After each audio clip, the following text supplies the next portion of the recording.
Good afternoon, Your Honor. Craig Costa on behalf of Vallow Daybell, who is present in the courtroom. Great, afternoon. Counsel ready to proceed with the matters? Yes, Your Honor. All right, before we do that, let me just state on the record that there have been additional applications by the media for extended coverage. The court has granted all of the applications, and I just want to note on the record, this includes NBC Network News, A&E Networks, KLI TV2 News, KHON News, and the Garden Newspaper. And this is with the caveat that there would be no additional cameras allowed in the courtroom other than what was approved on February 21st, 2020. All right, so Mr. DeCosta?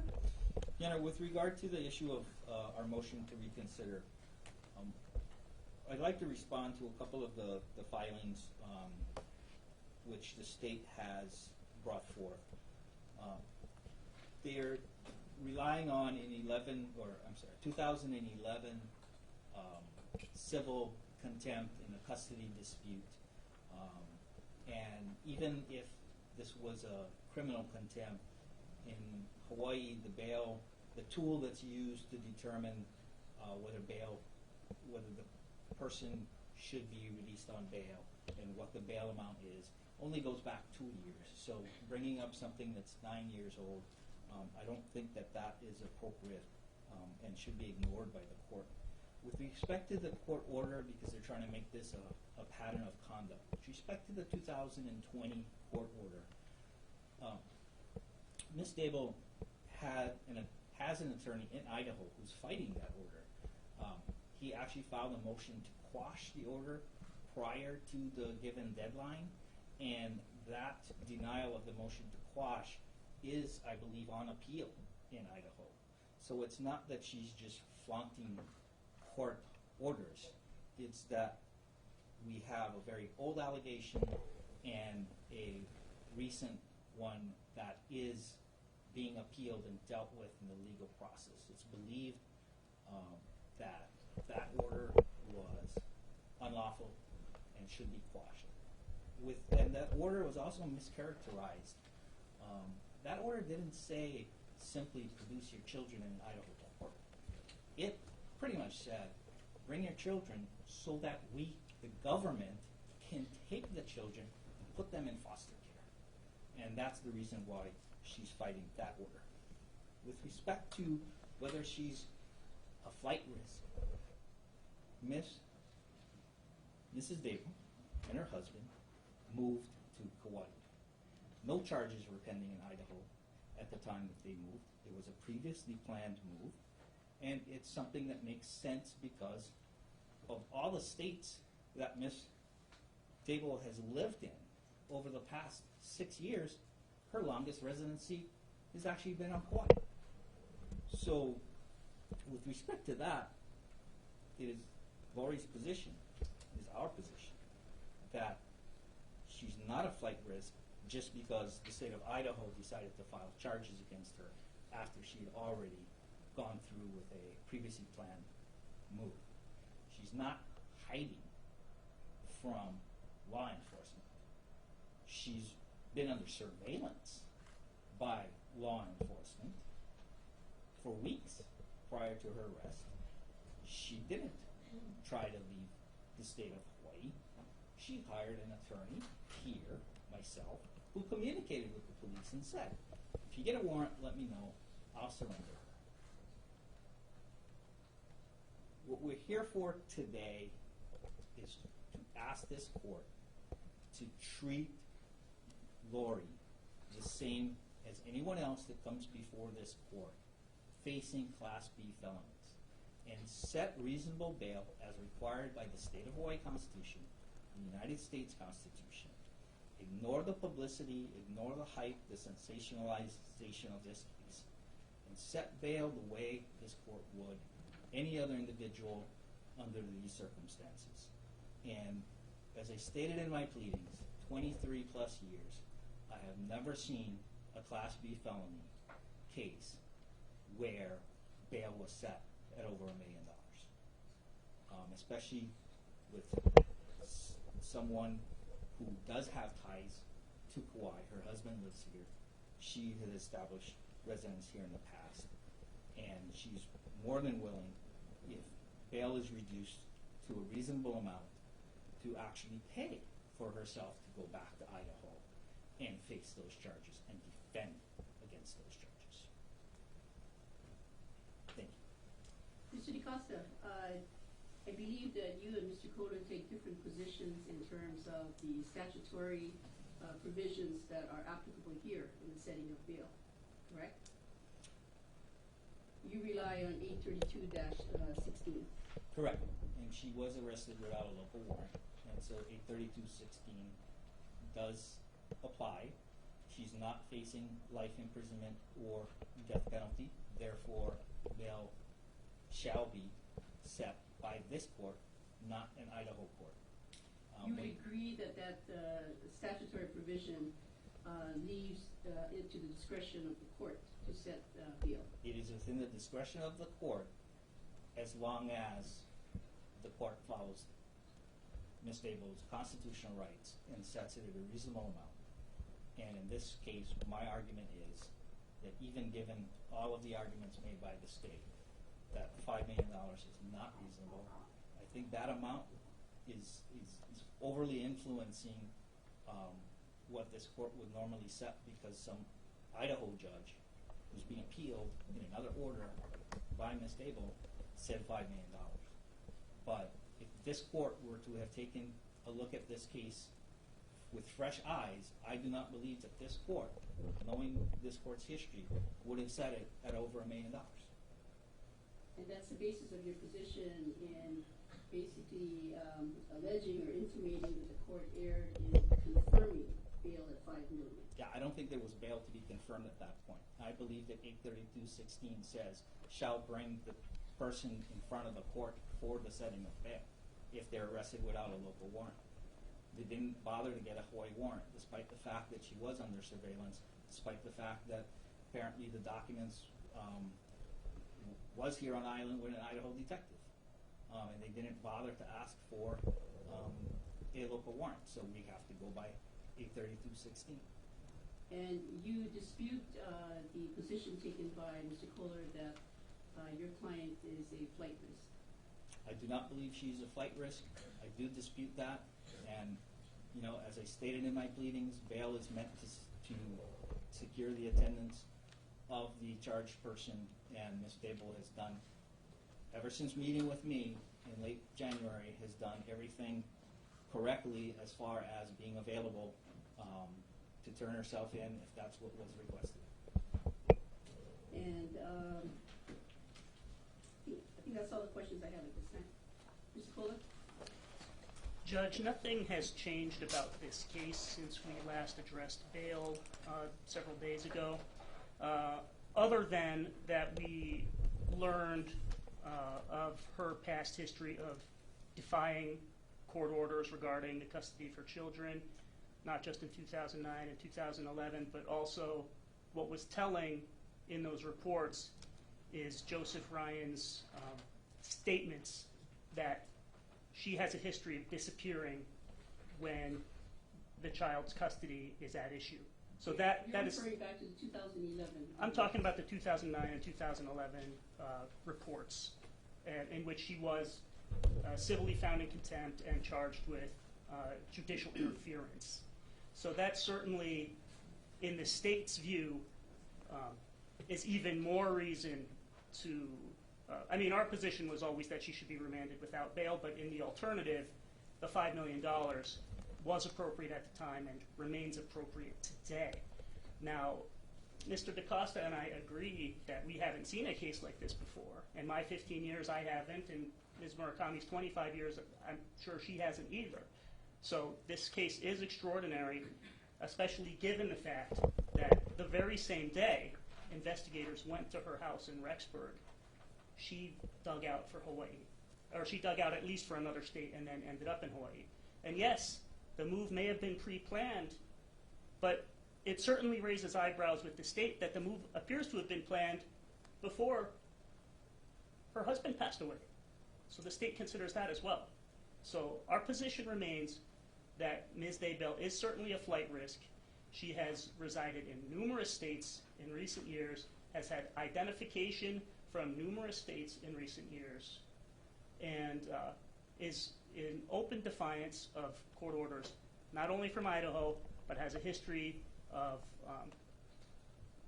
digging out when the chips are down, Your Honor. So the state rests on that unless Your Honor has specific I inquiries. have a question on the basis of bail, and you cite to Section 804-3 of the Hawaii Revised Statutes, which is not the same basis relied upon by the defense.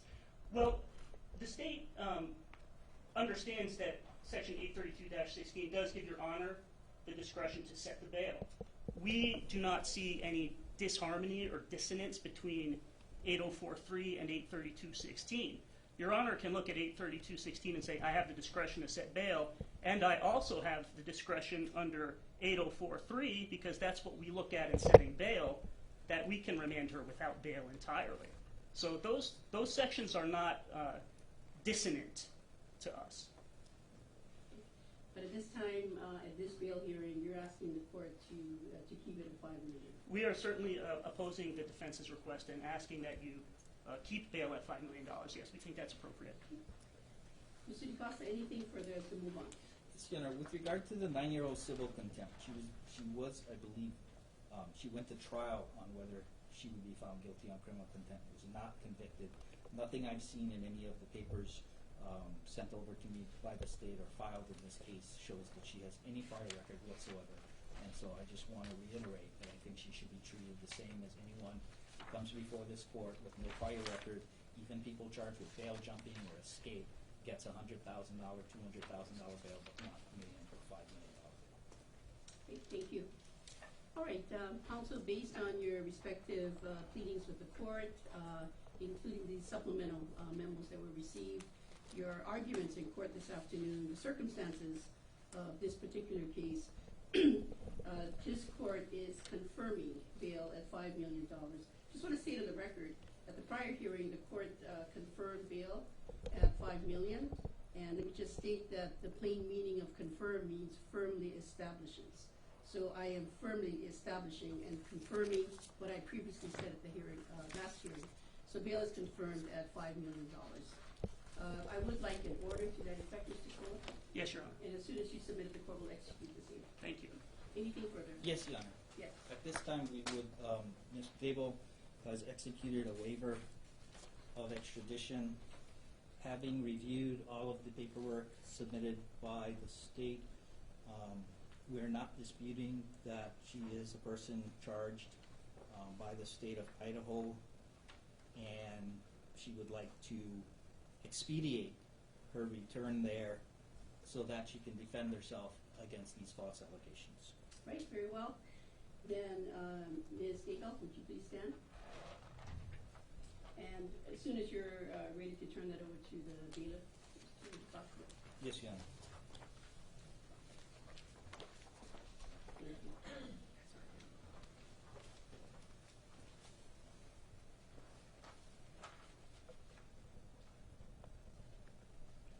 Counsel, would you approach? Yes, Your Honor.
Daybell has initialed the changes.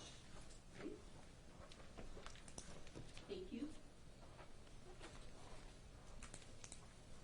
All right, Ms. Daybell, I need to ask you questions on the record. I'd like for you to answer out loud and into the microphone that's in the middle of the table.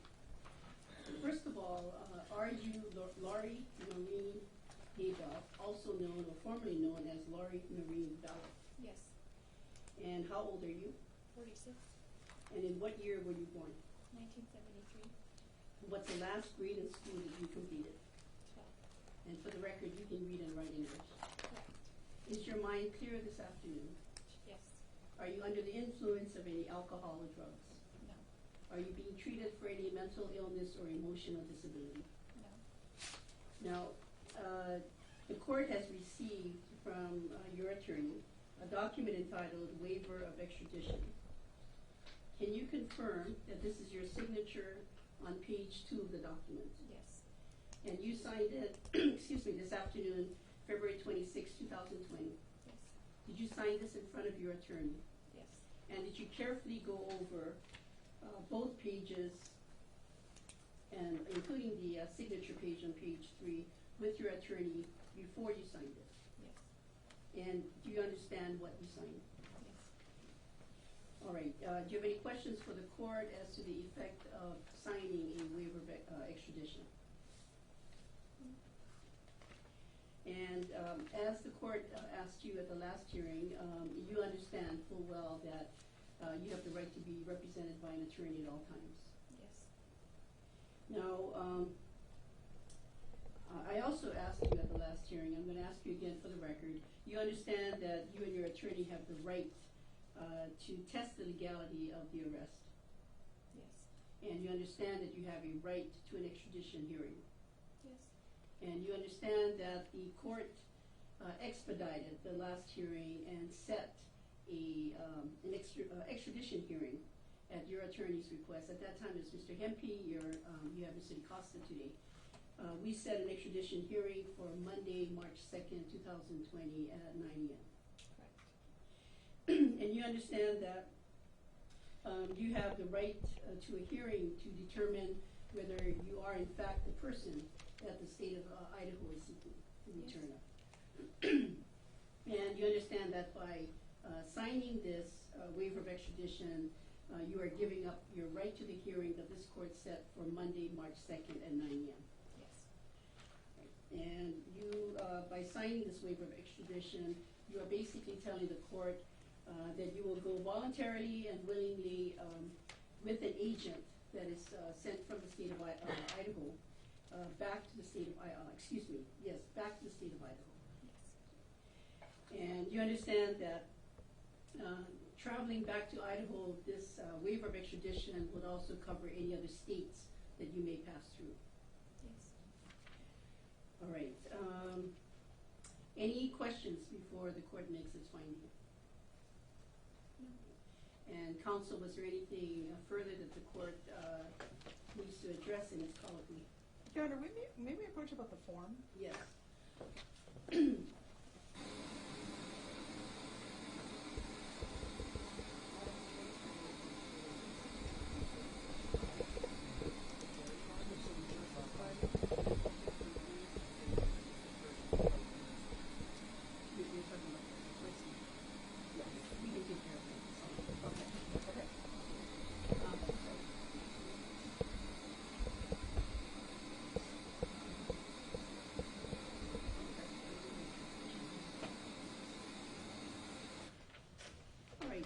Ms. Vallow,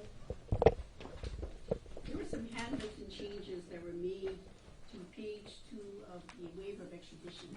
Can you confirm that those are your initials that were made to the changes? Yes. And do you understand the changes? Yes. All right, so referring you to the language in the waiver of extradition, it says in the second paragraph that you've been fully informed of the charges against you that were brought by the state of Idaho. And this court did, on the record of the last hearing, go over those charges with you. Do you wish for the court to identify those charges again? No. And do you understand let's see, that by signing this document, this is a voluntary, knowing, and intelligent waiver of your rights to the issuance and service of a governor's warrant, Yes. as well as any formal hearing. Yes. Right. And you understand that by signing this document, this is without reference to your guilt or innocence regarding the merits of your case, that is with the state of Idaho. Yes. All right. Okay, the court is satisfied in its colloquy with Ms. I've been referring to as Ms. Vallow, Ms. Daybell, also known as Ms. Vallow, that she is intelligently, voluntarily, and knowingly executing this waiver of extradition.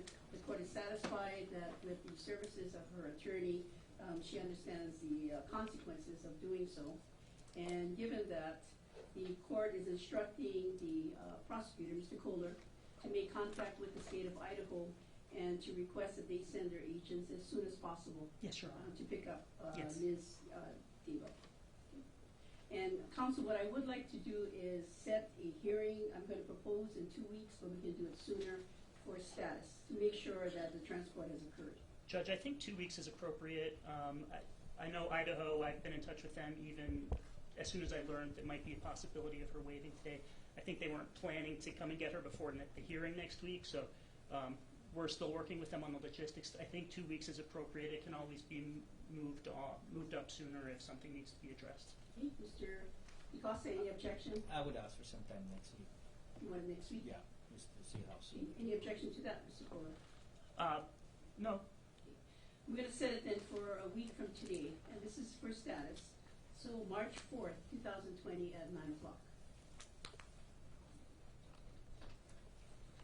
Anything further, counsel? So we will be vacating the March 2nd court. That is correct. The hearing set for Monday, March 2nd at 9 o'clock will be vacated. And to address Mr. Costa's motion, it'll be either withdrawn or denied as moot, or You mean the request for the hearing? the motion for recon. Well, I think she just denied it. Oh, it's denied, okay. I'll wait That's correct. signature on the order. We've gone through the bail hearing Okay. prior to the waiver. And because now that she's waived, she cannot post bail at all, not even the $5 million. She's held pending to pick up, just under the statute. Correct? Well, $5 million was the equivalent of Right. no bail. So Okay. she's now Idaho has authority over her. That is correct. That is correct. Okay. Anything further? No. Okay, then, there being nothing further, court is adjourned. Thank you. All rise.